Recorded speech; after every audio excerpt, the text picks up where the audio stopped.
집에서 요리를 하면 재료도 신선하고 레시피도 그대로 따라 했는데 결과는 늘 아쉽게 나오는 경우가 많습니다. 이 차이는 요리 실력의 문제가 아니라 환경과 과정의 차이에서 발생합니다. 집밥이 실패하는 이유를 정확히 이해하지 못하면 아무리 좋은 레시피를 사용해도 결과는 크게 달라지지 않습니다.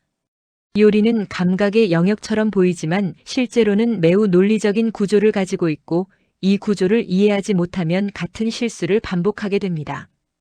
가장 먼저 짚어야 할 부분은 팬 예열입니다. 많은 사람들이 프라이팬을 불 위에 올려놓고 바로 재료를 넣습니다. 하지만 팬이 충분히 달궈지지 않은 상태에서 재료를 넣으면 굽는 과정이 아니라 수분을 빼앗기는 과정이 먼저 시작됩니다. 이 상태에서는 고기의 표면이 빠르게 익지 않고 육즙이 빠져나오며 채소는 식감 없이 흐물거리게 됩니다. 팬 예열은 선택이 아니라 필수 조건이며 예열이 되지 않은 팬에서는 어떤 요리도 원하는 방향으로 진행되기 어렵습니다. 불 조절 역시 집밥 실패의 핵심 원인 중 하나입니다. 센 불, 중불, 약불은 단순한 단계가 아니라 각각 명확한 역할을 가지고 있습니다. 센 불은 재료의 겉면을 빠르게 익혀 향과 식감을 살릴 때 사용하고 중불은 내부까지 고르게 익히는 데 적합하며 약불은 양념이 스며들거나 재료의 맛을 천천히 끌어올릴 때 필요합니다. 이 구분 없이 요리를 진행하면 겉은 타고 속은 설익거나 전체적으로 힘없는 맛이 나게 됩니다. 재료를 넣는 순서를 지키지 않는 것도 흔한 실수입니다.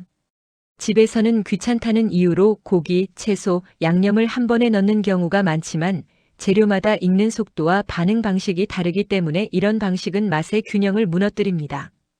고기는 먼저 표면을 익혀야 하고 채소는 수분을 조절하면서 넣어야 하며 양념은 타이밍을 계산해서 넣어야 합니다.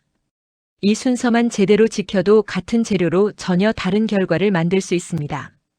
간을 처음부터 완성하려는 습관도 집밥을 망치는 요인입니다.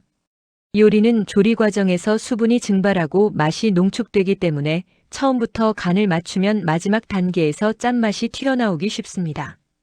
특히 볶음이나 조림 요리는 시간이 지날수록 맛이 강해지기 때문에 간은 항상 여유를 두고 시작해야 합니다.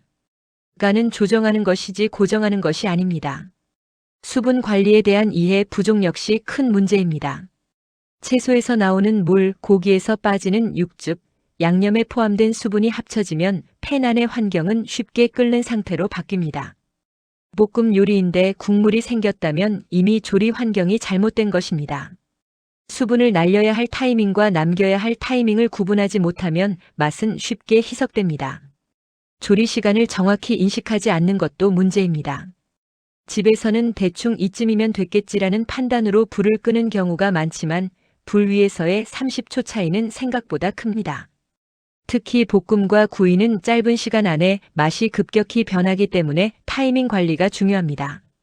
시간을 재는 습관은 요리를 딱딱하게 만드는 것이 아니라 오히려 실패를 줄여줍니다. 팬을 가득 채워 조리하는 습관도 집밥 실패를 부르는 원인입니다.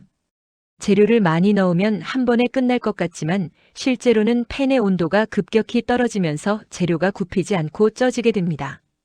집에서 사용하는 조리기구는 식당만큼 화력이 강하지 않기 때문에 팬에 여유 공간을 남기는 것이 필수적입니다.